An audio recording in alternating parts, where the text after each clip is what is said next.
चल चलो आज देखते हैं हम लोग जो है इंडक्टर। इंडक्टर क्या है आपका, ये लिखा गया है मैक्सिमम केवीए मतलब होता है किलो किलो वोल्ट या वोल्टेज एम्पियर। एम्पियर ठीक, किलो वोल्ट एम्पियर। किलो मतलब 1000, 1000 ठीक, 1000। तो डिमांड डिमांड मतलब डिमांड क्या होता है, मांग, हिंदी में मांग, ठीक, मांगा जाता है। इंडक्टर इंडक्टर मतलब प्रेरण, प्रेरण ठीक। अर्थात प्रेरण जो है किसकी डिमांड कर रहा है, वोल्टेज की। कौन सा वोल्टेज, वोल्टेज एम्पियर का डिमांड कर रहा है। कितना, मैक्सिमम, मैक्सिमम से मैक्सिमम, ज्यादा से ज्यादा डिमांड कर रहा है ठीक। क्यों कर रहा है, क्योंकि हम एक सिस्टम चलाना चाहते हैं, एक जो है मेजरिंग करना चाहते हैं, उसके लिए। अब उस मेजर में क्या लगा है, यही आपकी कॉइल है, क्या है, कॉइल। इसी को हम लोग क्या बोलते हैं, प्रेरण, प्रेरण ठीक। अब इस प्रेरण में जब होता है तो क्या लेते हैं हम, सप्लाई लेते हैं। कौन सी सप्लाई लेते हैं, यह है सप्लाई, सप्लाई कौन सी, विद्युत सप्लाई या इलेक्ट्रिक सप्लाई, इलेक्ट्रिकल सप्लाई ठीक। कितनी सप्लाई देंगे, क्योंकि हमारा भाई इंस्ट्रूमेंट है, मेजरमेंट का इंस्ट्रूमेंट है, इसमें सप्लाई हम 200 से 250 से ज्यादा नहीं देंगे ठीक। यहाँ 0 से मान लो 250 वोल्ट ठीक, 250 वोल्ट हम सप्लाई देंगे। हमारा क्या है, इनपुट प्लस माइनस क्या है, एसी है, डीसी है। डीसी मतलब direct current, direct current, current. AC मतलब alternative current, alternative current, current ठीक। इसी को बोलते हैं प्रत्यवर्ती धारा, प्रत्यवर्ती धारा, प्रत्यवर्ती धारा। इसको बोलते हैं दृष्ट धारा, दृष्ट धारा ठीक। ये आपका जो है इसमें फेज, इसमें क्या होता है, फेज न्यूट्रल होता है, न्यूट्रल होता है, ये अलग है ठीक, न्यूट्रल अलग है। इसको हम लोग क्या करते हैं, पी और यन दिखाते हैं ठीक।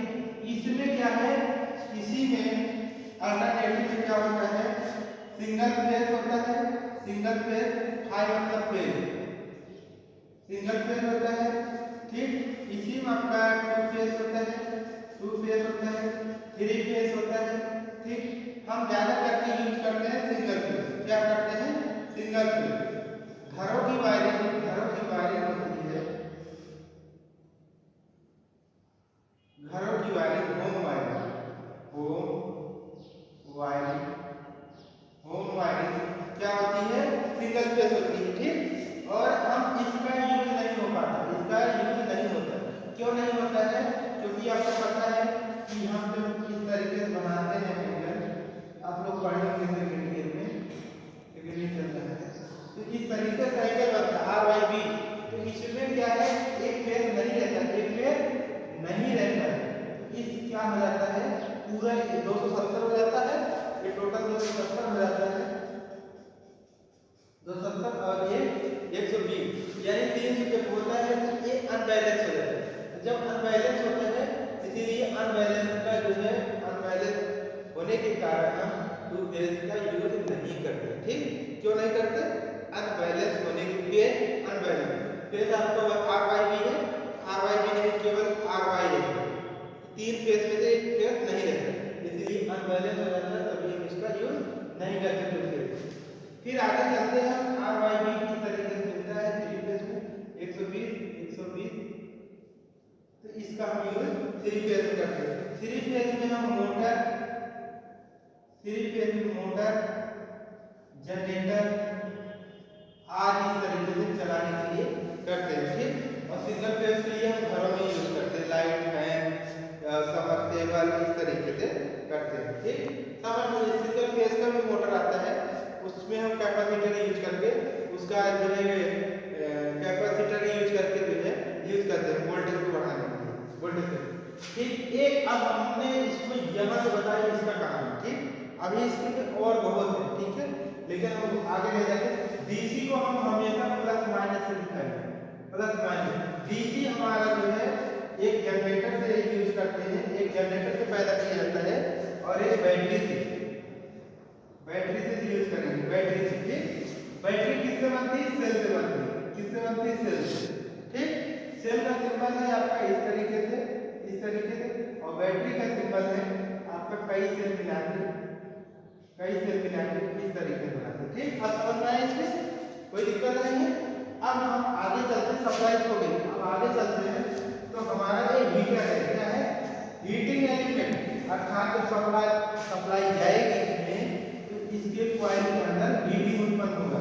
जैसे हीटर अपने घरों में यूज करते थे तो हीटिंग होगा। जब हीटिंग होगा इसका हीटिंग इसके पास जाएगा, जब इसके पास जाएगा तो सेंसिंग लगाया रहेगा, तो यहाँ पर सप्लाई है। यह एक्चुअली कॉइल, ठीक, एक्चुअली कॉइल। तो यहाँ से एक्चुअली कॉइल से तब बोलते हैं कि यहाँ पर आएगी सप्लाई, और जब यहाँ पर आएगी तो इसमें लगा है कंपनसेटिंग कॉइल, अर्थात इसके अंदर भी इसी तरीके से कॉइल रखी गई हो, दिखाई नहीं गई, ठीक। तो उसका क्या होता है? कंपनसेटिंग मतलब कंप्रेस हो जाना, कम हो जाना, ज्यादा हो जाना, वेरी करना, कम समय के साथ घटना बढ़ना, कंपनसेटिंग कॉइल, ठीक। कंपनसेटिंग कॉइल हो गया। फिर उसके बाद नीडल लगा है। नीडल मतलब वही तीर, हमने जो बताया तीर इस तरीके से लगा होता है, तीर XYZ, या आप इसको नाम चेंज कर सकते हो, कुछ भी XYZ कुछ भी रख सकते हैं, ठीक। ये हो गया एमडी पॉइंटर। एमडी पॉइंटर एक है, एमडी पॉइंटर मिडिल पॉइंटर है, ये एमडी पॉइंटर होता है, ठीक, एमडी पॉइंटर।